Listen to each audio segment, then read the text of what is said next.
So to replace the line, make sure these little clamps, Yeah, remove them. you remove them. Be careful you don't break them, because that's it. The special line, transmission line. Yeah. Hold it right there. See? That's the transmission fluid line.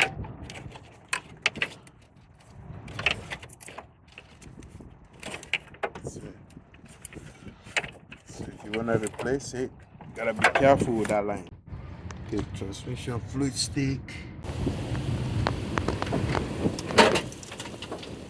Okay, that's the stick right there.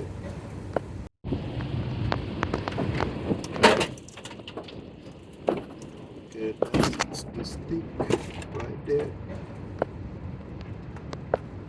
And the oil stick. Same. Yeah, same. Okay, transmission fluid stick is right here in the corner. Ah!